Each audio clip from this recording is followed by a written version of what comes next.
Hello friends, ನಾನಿವತ್ತು ಸ್ವರನ್ ಸಾರು ಮಾಡಲಿಕ್ಕೆ ಏನೇನು ಬೇಕು ಅಂತೇಳಿ ನಿಮ್ಗೆ ತಿಳಿಸ್ಕೊಡ್ತೀನಿ.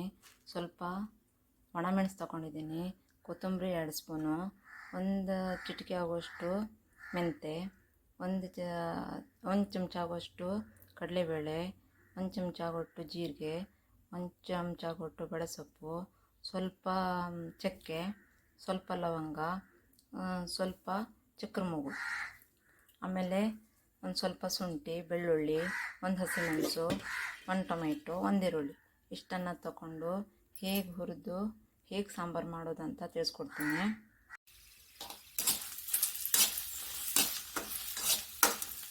ಇವಾಗ ಮೆಣಸೆಲ್ಲ ಹಾಕ್ಕೊಂಡಿದ್ದೀನಿ. ಇವಾಗ ಒಟ್ಟು ಪದಾರ್ಥವನ್ನು ಒಂದೇ ಬಾಣಲೆಯಲ್ಲಿ ಹುರ್ಕೊಳ್ತಾ ಇದ್ದೀನಿ.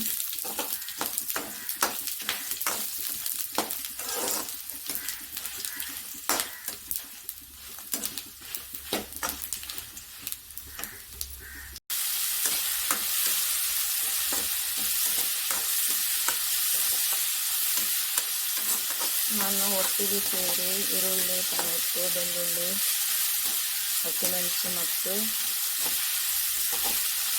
ಶುಂಠಿ ಇವನ್ನೆಲ್ಲ ಒಟ್ಟಿಗೆ ಸೇರಿಸಿ ಹುರಿದುಕೊಳ್ತಾ ಇದ್ದೀನಿ.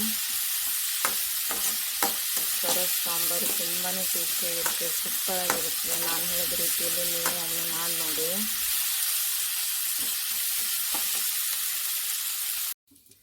ಹಲೋ ಫ್ರೆಂಡ್ಸ್, ನಾನಿವಾಗ ಸ್ವಲ್ಪ ಕಾಳುಮೆಣಸನ್ನು ತೊಗೊಂಡಿದ್ದೀನಿ.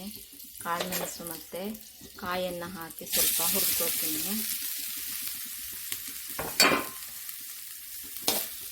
ಈ ಥರ ಕಾಳುಮೆಣಸು ಮತ್ತು ಕಾಯನ್ನು ಹಾಕ್ಕೊಂಡು ಸ್ವಲ್ಪ ಹುರಿದುಕೊಳ್ಳಿ.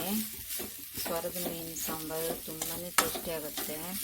ನಾನು ಹೇಳಿದ ರೀತಿಯಲ್ಲಿ ನೀವು ಮಾಡಿ ನೋಡಿ, ಟೇಸ್ಟ್ ನೋಡಿ ಕಮೆಂಟ್ ಮಾಡಿ. ಕಾಯನ್ನು ಹಳದಿ ಪೌಡ್ರ, ಕಾಳುಮೆಣಸು ಹಾಕಿ ಹುರ್ಕೊಂಡಿದ್ದೀನಿ. ಇವಾಗ ನಾನು ಹುರಿದಿಟ್ಕೊಂಡ ಒಟ್ಟುವ ಮಸಾಲೆ ಪದಾರ್ಥವನ್ನು ಆ್ಯಡ್ ಮಾಡ್ಕೊಳ್ತೀನಿ ಕಾಯಿನ ಜೊತೆ. ಇವಾಗ ನಾನು ಈ ಮಸಾಲೆ ಪದಾರ್ಥವನ್ನು ರುಬ್ಕೊಂಡು ಬಂದು ಕಾಣಿಸ್ತೀನಿ. ಇವತ್ತು ನಮ್ಮ ಮನೇಲಿ ಸ್ವರದ ಮೀನಿನ ಸಾಂಬಾರು ಯಾವ ರೀತಿ ಮಾಡೋದಂತ ನಾನು ನಿಮ್ಗೆ ತಿಳಿಸ್ಕೊಡ್ತೀನಿ. ನಾನು ಹೇಳಿದ ರೀತಿಯಲ್ಲಿ ನೀವು ಒಮ್ಮೆ ಮಾಡಿ ನೋಡಿ ಫ್ರೆಂಡ್ಸ್. ಇಲ್ಲಿ ನೋಡಿ ಎಷ್ಟು ಚೆನ್ನಾಗಿದೆ ಸ್ವರದ ಪೀಸು. ನೋಡಿ ಫ್ರೆಂಡ್ಸ್, ನೋಡಿ ತುಂಬಾ ಚೆನ್ನಾಗಿದೆ. ನೀಟಾಗಿ ತೊಳೆದಿಟ್ಟಿದ್ದೀನಿ, ಉಪ್ಪು ಹಾಕಿ ಕಲಸಿಟ್ಟಿದ್ದೀನಿ.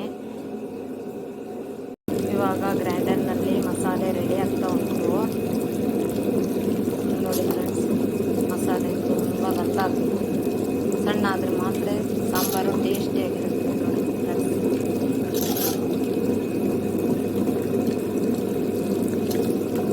ಮಸಾಲೆ ಸಣ್ಣದಾಗಿ ರುಬ್ಕೊಂಡ್ರೆ ಸಾಂಬಾರು ತುಂಬಾ ಟೇಸ್ಟಿಯಾಗಿರುತ್ತೆ. ಇವಾಗ ನೋಡಿ, ಇವಾಗ ಗ್ರೈಂಡಲ್ಲಿರೋ ಮಸಾಲೆಯನ್ನು ತೆಗೆದು ನಿಮ್ಮ ಮುಂದೆ ಸಾಂಬಾರು ಹೇಗೆ ಮಾಡೋದಂತ ತಿಳಿಸ್ಕೊಡ್ತೀನಿ.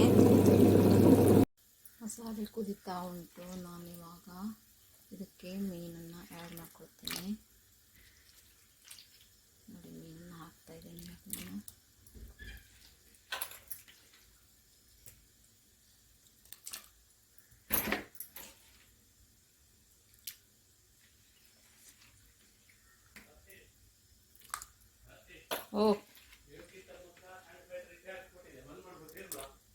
ಸ್ವಲ್ಪ ಹೊತ್ತಿರಲಿ.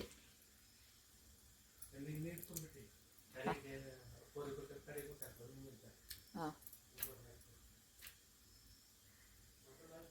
ಹಾಂ ನಾನು ಮೀನನ್ನು ಹಾಕಿ ತಿರುಗ್ತಾ ಇದ್ದೀನಿ. ಅನ್ನದ ಜೊತೆ ತುಂಬಾ ಸೂಪರಾಗಿರುತ್ತೆ. ಸಾಂಬಾರು ಕುದೀತಾ ಉಂಟು. ಇವಾಗ ನಾನು ಪ್ಲೇಟಿಗೆ ಸರ್ವ್ ಮಾಡ್ತೀನಿ. ನೋಡ್ತಾ ಇರಿ ಫ್ರೆಂಡ್ಸ್, ಸೂಪರಾಗಿದೆ ಸಾಂಬಾರು ಅಂತೂ.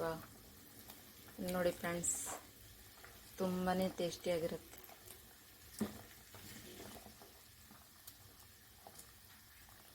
ಮೀನು ಬೆಂದಿದೆ.